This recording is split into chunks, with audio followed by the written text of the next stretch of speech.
mensahe ng kapatiran, isa ang grupong Triskelion na nakikisa at nakikiramay sa ating mga kababayang OFW sa gitnang silangan. Narito po ang ilan nilang mga ginagawa doon.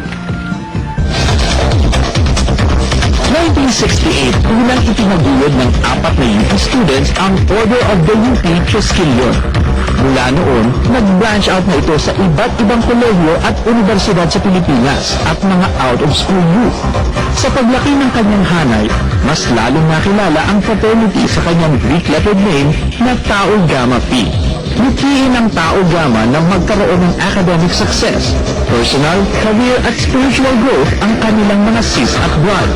Libo-libo na ngayon ang mga miyembro nito at alumni sa iba't ibang pamantasan at kolehiyo sa buong Pilipinas at maski sa ibang bansa. Ang mga profesional na Triskelion ay aktibo sa kanilang mga larangan tulad ng medisina, abogasya, pagnenegosyo, politika at law enforcement. Marami na rin overseas chapter ang Tau Gamma Phi, maliban sa North America, Asia Pacifico, Europa at Australia. May mga aktibong chapters din sila sa Saudi Arabia, UAE, Qatar, Kuwait, Oman, Iraq at Iran. Aktibo ang mga Triskelion sa pagtulong sa ating mga distressed OFWs at Filipino communities sa kanilang host countries. Ngayong araw, kilalanin pa natin ang Tau Gamma Phi, ang grand fraternity ng mga Triskelion. Tau Gamma Sigma.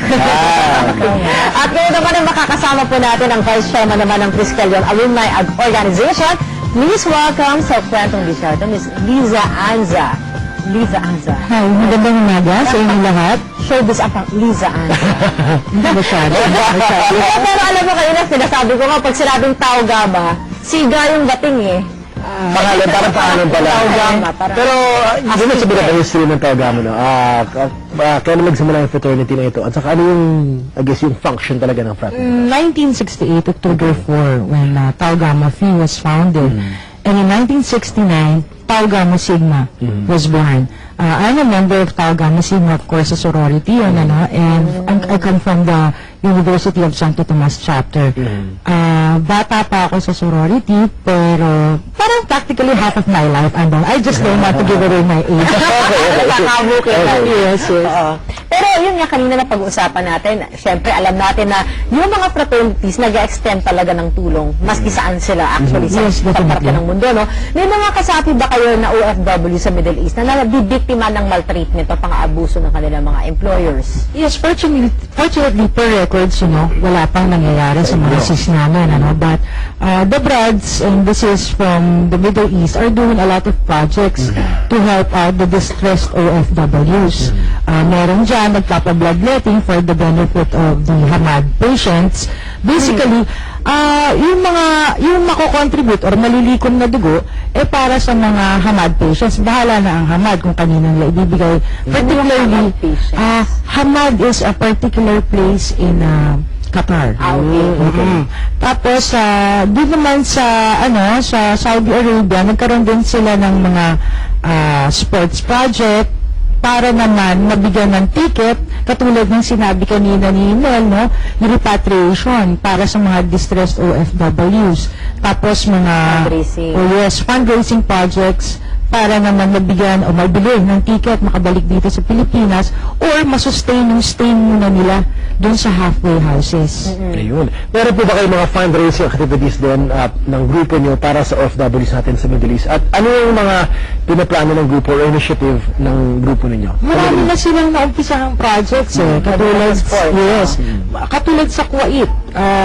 Ang mga Brads doon na nag-umpisa sila ng libreng aral na tinatawag, which is a computer literacy program. Meron nag-donate yung isang malaking remittance company ng computers and monitors para naman mabigyang aral yung mga OFWs natin na hindi computer literates. Libreng tutorial to at saka hands-on training. Tapos meron din kaming mga fun runs, gift giving, in preparation for outreach projects. This is because we started our paradigm shift from being a social fraternity or sorority into a more socially responsible fraternity sorority. I'm sure kapag naririnig na ganitong marami palang benepisyo ang maging miyembro ng fraternity. Ito ba pwede ka maging miyembro kapag naroon ka na? O usually ang pagiging miyembro nagsisimula pag nandito ka pa sa Pilipinas? Pagka ang membership kasi dapat dito. Kasi dito ka dapat based. And then, we gather, katulad ng sinabi ng mga kaninang speakers natin, pagdating doon, hahanap-hanapin mo kung sinong pwede mong lapitan dahil ligaw ka.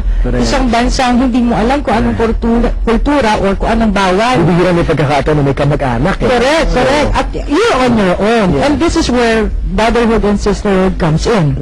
Para bigyan suporta yung mga brothers or sis na hindi alam kung anong bawal, anong dapat, saan mamamasyal, saan kakain, yung mga ganong bagay. Kaya dapat lipunin mo ang mga brothers or sis para naman maituro mo yung tamang daan pagka naando doon ka na. Tumutulong rin ba kayo sa mga mga hindi nyo kabrad?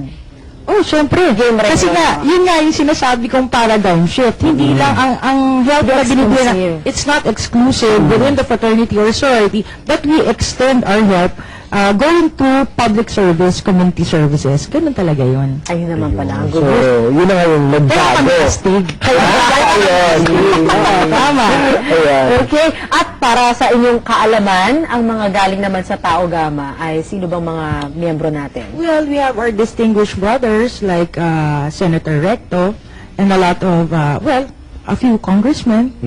Tutulong rin sila ng mga Oh, international yes. Oo, OFWs plus, tinutulungan niya, hindi lang yung mga miyembro namin na nangangailangan, kung hindi, syempre pag nasa politika ka, lahat ng taong bayan, lalong-lalo na Pilipino, tinutulungan syempre. Oo, ganun talaga yan eh. Tutulungan mo tapos pagdating ng eleksyon, tutulungan ka na. Maaari, pwede, kumaalala.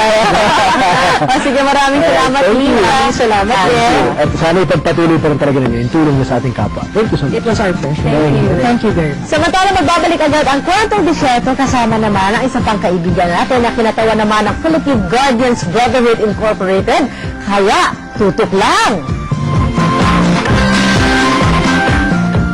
So, para sa akin, ng salitang fraternity, kapatiran, brotherhood yan.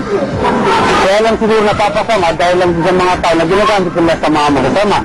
Pero mas madalas siguro kung gagamitin natin sa mas kabutihan, mas magiging mabuti ang binibigay sa atin.